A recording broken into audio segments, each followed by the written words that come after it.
balingami na kolo Yesu Kristo shalom kolo apambola bino tozali na esengo ya kokutana bino na semeno ya sika lelo ezali mokolo ya mibale to mardi. Je crois que ezali na ngolo na Nzambe nde tozokutana lisusu na yebiso te tokobanda kokutana zala na yebike te tokobanda kokutana o nyonso Satan bazokana ekokisa bate la zali avant toute chose avant to banda na lingete to sambele kolo Yesu Kristo to pamboli yo to pesi yo merci pote yo bateli biso yo permettre te to sangana lisusu na poko na lelo tikete lukumu kembo bokonzi ezonga bobele pana yo. Tu es le véritable Dieu, tu es le Père très saint, le créateur du ciel et de la terre. J'ai béni tout ce que nous allons entreprendre à ces lieux. Na kombo na kolos kiso. Amen. Amen. Kolo apambola bino. Amen. Je crois que avant to banda mateya tozo le bela sur la source ya souffrance na vie ya mutu. Ozomona nazo ibisa ba na Nzambe, vous devez faire très attention. Ko Bassin Nzambe, c'est le canal par lequel Dieu a envoyé sa parole. Vous devez beaucoup plus respecter les hommes de Dieu parce qu'à partir de Nelelo, Bozomo la parole de Dieu, Ne Bamsu Bazobika. J'ai toujours dit aux enfants de Dieu que les hommes de Dieu méritent vraiment d'un double respect. Bisika Bango Bazali. Parce que surtout, bah oui, ben peut faire une délivrance. Pourquoi? Parce que tant qu'on va faire la délivrance, yozo kende. Au monde ka kamilu mabe lobi gagné kei. Mais bah retour ezalak. Bah retour on a nazo supportant, c'est cet homme de Dieu qui le supporte. Au comment na mutu musana na zamba tikali, des fois bungi so ba biloko, des fois akutana ba frappe moko boy. Pona ni, pona délivrance na yo. Mais yo kei o lalina kimia, on vend bien. Oyoki bien, mais oyebi côté musana zamba zotikala eloko ekweko yela yete. Alors pour dire quoi, nous devons beaucoup plus respecter les hommes de Dieu, même sous les langages. Muto yo nzamba saponi, même atale lo kuté na mabe, nzamba ko bwaka yete. Vous devez éviter nzamba bwaka kabato na yete. Dieu reste fidèle à ses hommes. Vous savez aujourd'hui, ce qui coronavirus et bomi bato tendenge boma na poto, c'est parce qu'ici il y a la prière. Oye zali mboka na Nzambe. À partir ya basai na Nzambe nyos, basangani basleli, bafukami basambeli, résultat ya ngoy. Coronavirus et kofia wa. Nazol bete ko boma muto ate. Mais tala na France, tala bipana nyos, tala na Italie, tala na États-Unis ndenge bomi bato. C'est pour dire que les hommes de Dieu, bamsou baleki na ba télévision, bamsou baleki na ba radio, bamsou ba koti ba jeune, ba sambeli, ete maladi wana ebuma bana na bisote, e kota na mboka na bisote. Les Nzamba exaucé bango. C'est pour au lieu que to lobela, to s'attacher, to komelo komoko, to telemela maladi ekende libanda, ndatine te Nzamba na biso zo lukum, vous êtes en train de vous livrer na biloko moko inutile, ezanga tatina. Pour désavouer même ces hommes de Dieu qui ont prié pour que la maladie ne puisse pas frapper la RDC. Vous devez faire attention. Je demande aux enfants de Dieu, tozonge la prière nabiso, totika distraction, to attaquer notre ennemi, c'est coronavirus. Akende libela, misale zong, classe yabane zong. Kase bane zong. Bolanda te, lelo ba journaliste ba komi ebele. Cherche, moutinyo so zolo quand même impact na yi. A impacté sur la RDC, sur la population. Alors, nous devons voir. Ba nabiso bazo chômé, bazo kende classe té. Ba papa, bazo kende misalate. Et tout cela, même Kolia Nanda, est diminué par rapport à l'Iboso. Vous sentez que la vie est devenue difficile. Ba église, zozongate. Allez, tout ça, ça ne vous préoccupe pas. Il faut aller dans des histoires inutiles. Faites attention. C'est pourquoi je voudrais que Biloko Nyonsoy, Satan a dit déjà que les hommes de Dieu en RDC, bazali capable de détourner le mal. Alors c'est pourquoi au moins Satan a côté a bandit ko dénigrer surtout le christianisme. Tikete Nzambe apambola yo, tozole kana parole de Dieu, tozo tanga lelo Jonas chapitre 1, à partir il y a verset 2.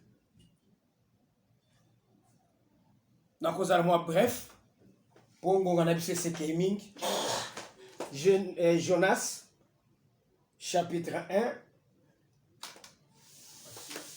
tanga verset 3.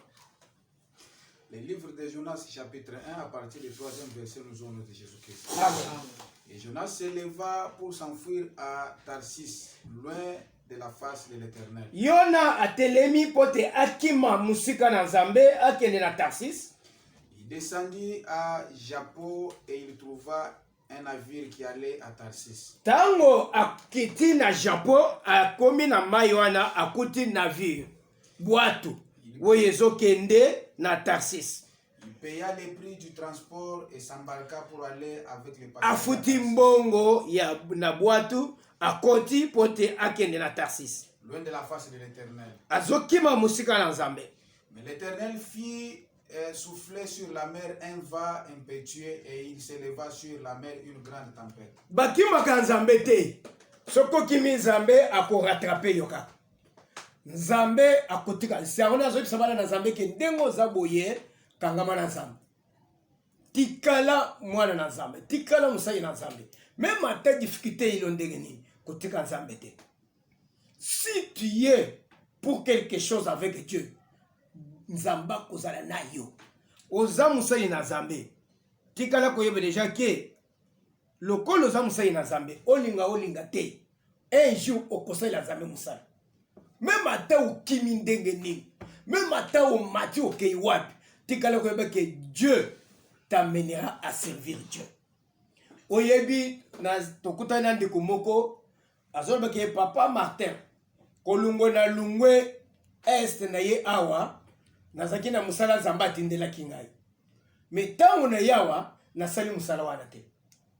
C'est pourquoi moni Nzambe azo frapper ngai na babiloko nyonso. Bambongo ezosila, ba difficulté ezokanga ngai. Pourquoi? Parce que je n'ai pas fait l'œuvre à laquelle Dieu m'avait choisi.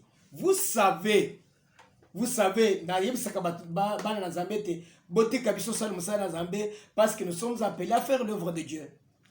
Celui qui est appelé à faire l'œuvre de Dieu, il n'aura pas la honte de servir Dieu. Alors, c'est pourquoi nous avons choisi de servir Dieu tranquillement et calmement. Là où il n'y a pas de problème, de difficultés, non. J'avais toujours dit à mes prédécesseurs, na entourage, non. Na musala na Nzambe ezala kobenda na te. Soki bobandi makambo kobenda, moi je vais vous laisser calmement. Calmement, sans dire aucun mot, sans faire injurier, sans faire quoi que ce soit. Parce que na makambo na Nzambe kobenda na ezala te. Ko soit ezala te. Na makambo na Nzambe, nous devons servir Dieu dans toute bonté. Nous devons servir Dieu dans toute sérénité, dans le calme. To sambeli Nzambe esili to panzani to ketula na banda kuna biso. Soki komi ya ke to sambeli Nzambe lelo lobi to ye to kutana ba problème. Oh pona nyo sala ki boy. Oh yo lo ba ki boy.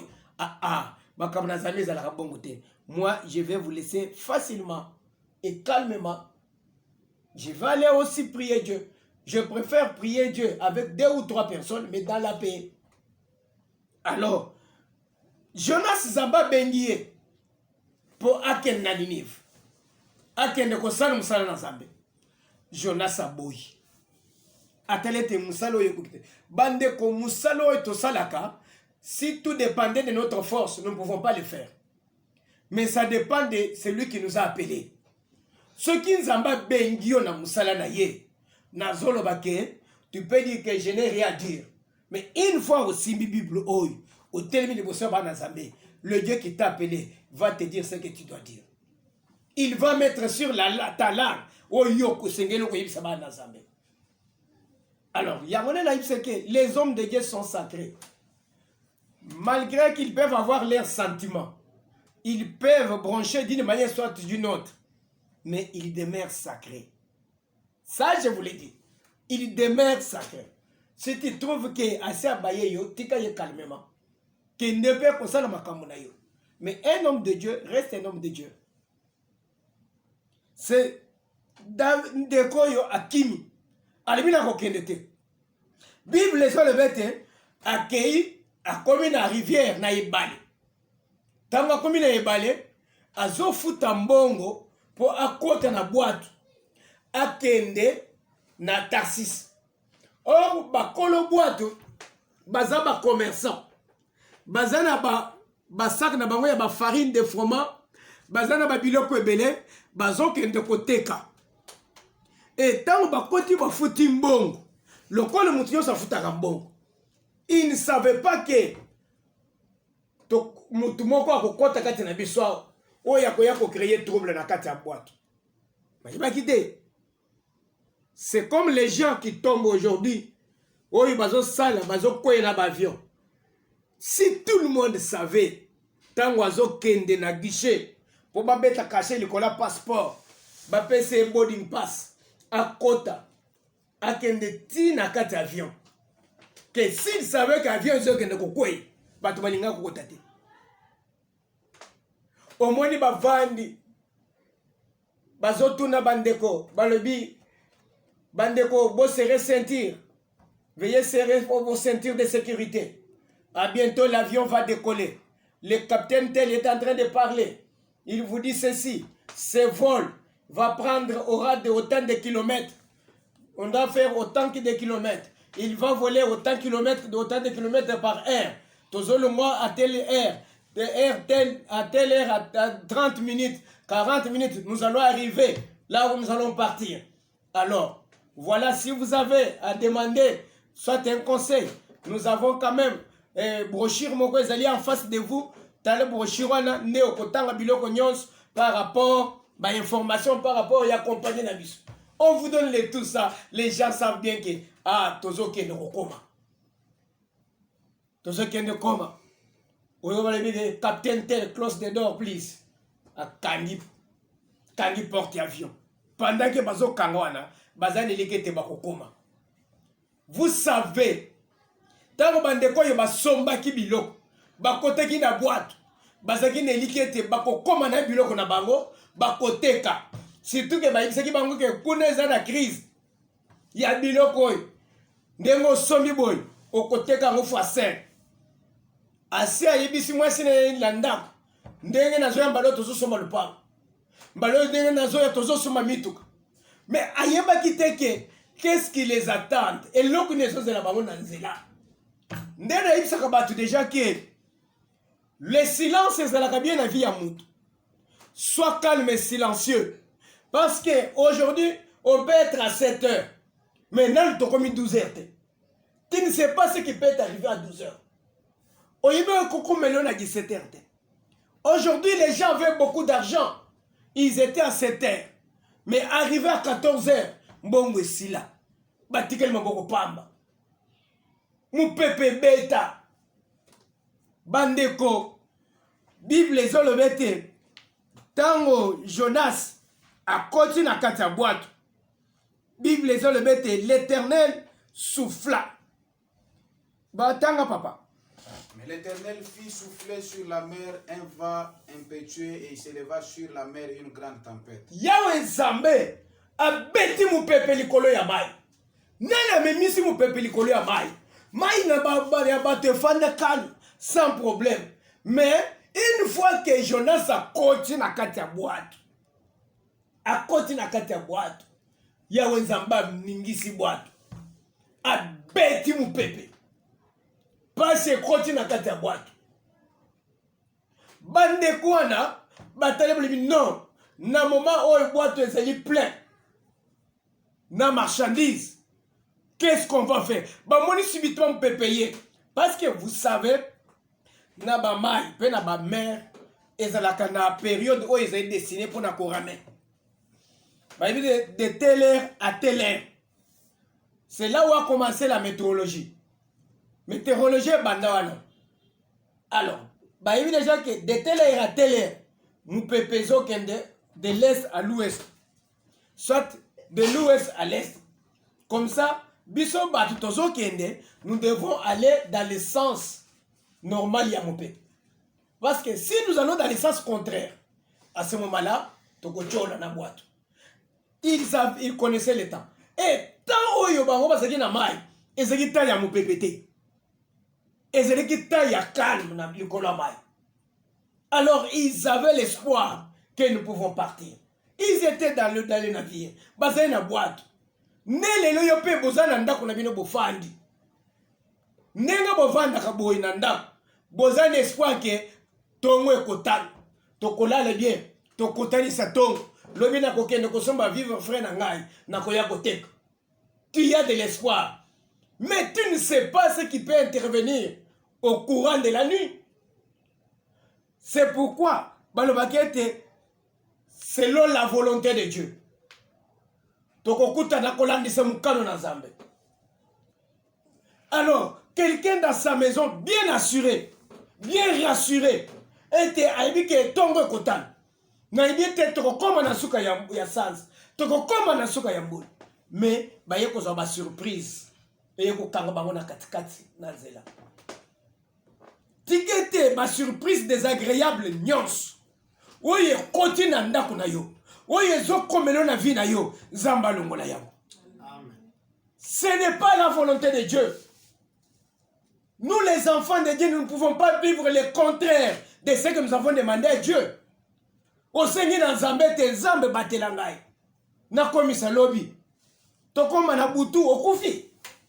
Te Nzamba longola biloko wana. Soki ezana mupepe moko, oye telemi na vie na yo, po ebeta na buto na ndako na yo, Nzamba longola yango. Soki ezana mupepe ya nzala, ezana mupepe ya liwa, oye ezolinga kokota, ezolinga ko surprendre yo na ndako. Parce que l'armateur, le monsieur, le propriétaire ya boîte, andima ki teke boîte, akanisa ki te, makanisa ezalaki na boîte te, ezalaki na mupepe te ke koya. Il n'avait pas de pensée tournée vers le vent. Lui, ses pensées étaient que je vais arriver. Papa nyonso na mama nyonso. Tango azobota bana na ye na kati ya ndako. Azana elikete bana na ngai bakokola. Na kotekisa bango classe pe na kolela bango. Tango azobanda mumbongo na ye. Azana elikete mumbongo oyo il faut efuta ngai. Mupepe nyonso koya ko intervenir. Na katikati ya mumbongo na yo. Po elilek mumbongo na yo. Nzamba ekate yango. C'est pourquoi nous devons prier. Que tous les mauvais vents que le diable a déjà planifié, l'ikolo yanda kuna yo, Nzamba écarté yango, Nzamba longola yango, Nzamba longola yango. Donc le mutobi Nzambe toyokana na yo boite. Oye uti wapi? E uti pa ya Satan. Ndebi balebeke boite bandi koningana. Papa toke. Les mariniers eurent peur, ils implorèrent chacun leur Dieu. Et ils jetèrent dans la mer les objets qui étaient sur les navires afin de les rendre légers. Batu balebete batu basaki na boîte. Mutu nyonso akomi kosambela Nzambe na ye. C'est-à-dire na kati ya boîte wana, il y avait des gens qui avaient plusieurs dieux. Oye azo sambela boy, oye azo sambela Nzambe soleil, oye azo sambela Nzambe ya boy. Mais Nzambe ya Jonas, c'était le véritable Dieu. Banzambe mususu oyo bakoki ko maîtriser tempête te. Bakoki ko maîtriser vent wana te. Batu wana ba invoquer banzambe na bango.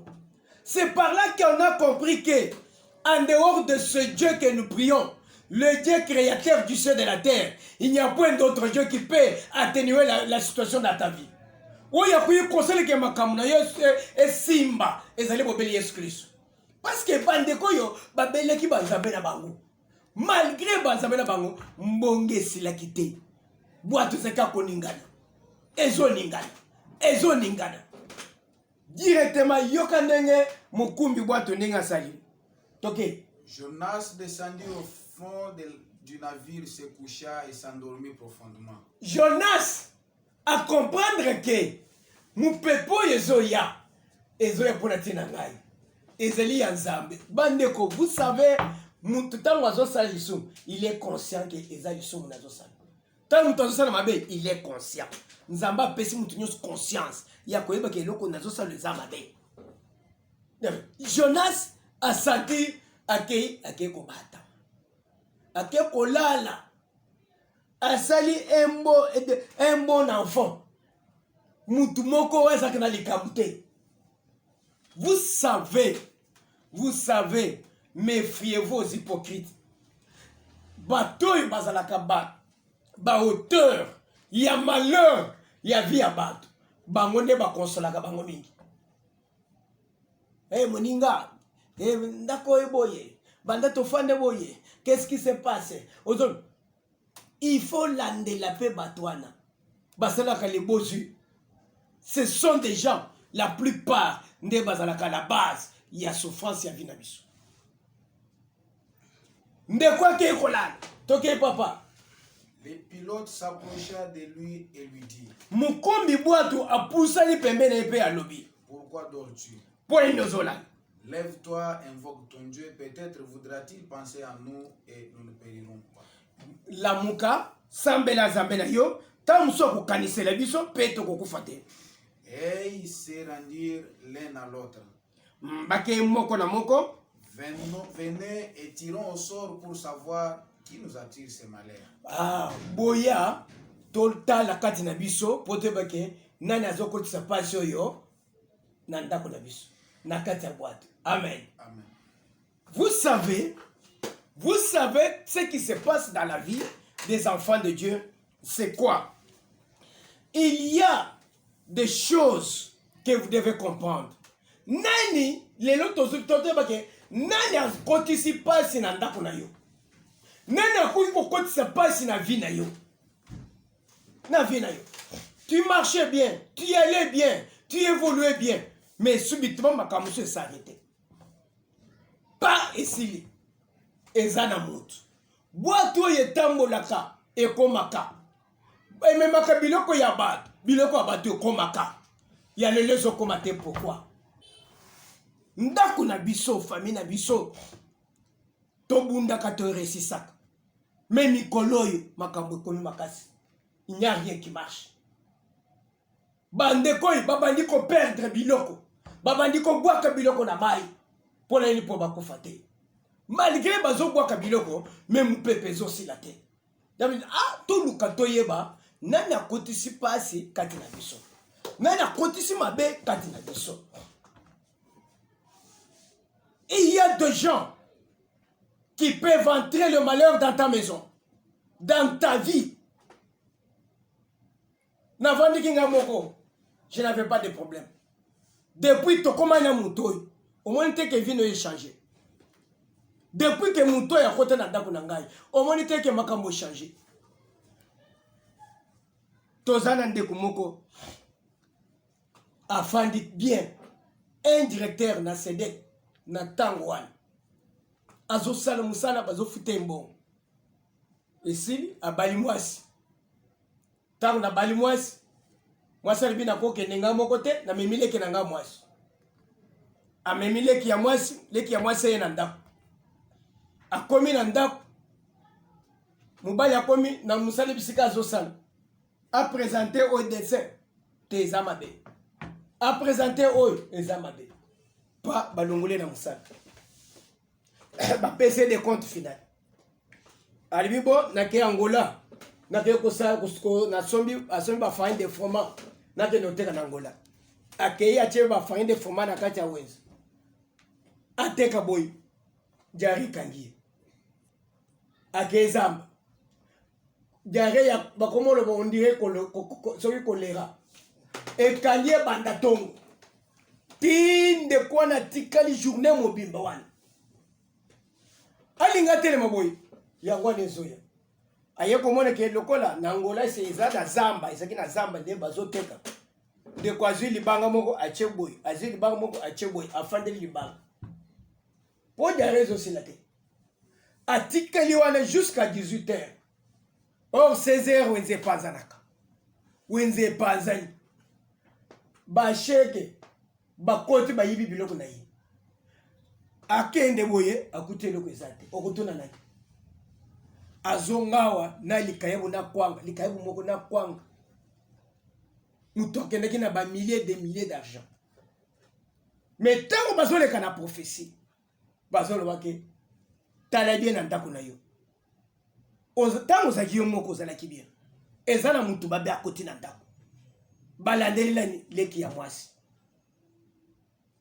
nga nalingaki ya yafa na libala te ye azobala ndeni ye na famille na biso balobaki avanda abokola biso alelisa biso ngai natangi nano classe te siko ndenge akote na libala oyo mobali alobi asala lisumu mbongo te abanda kozela kaka ye niko biso tokovivre en ndenge nini yango nde na ye na kase yango nyonso mpo libala ekufa comme ça yaya azonga tozongela wenze na biso ya matete tobanda koteka. Qui vous attire le malheur oyo ekoti na ndako na yo ozobungisa biloko bandeko oyo babungisa biloko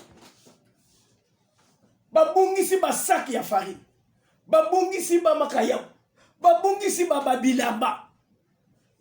Aujourd'hui tu es en train de perdre ozo perdre makambo ebele biloko ebele na vie na yo na ndako na yo il y a des pertes na misala na yo il y a des pertes na mimbongo kota. Qu'est-ce que tu as eu les lots invitent maboko pamba. Qui vous attire la souffrance lukaoyeba yo bandaki boite mutu nyonso asexaminaka liboso na pasi liboso ya Nzambe ete eloko oyo nani akotisango na vie na biso maladi oyo nani akotisango na vie na ngai vie ya pasi tokomi na ndako lelo nani akotisa yango. Ton père akoki kokotisa pasi na famille na bino akei kosinye ba contrat na milumba be na bilima ya mai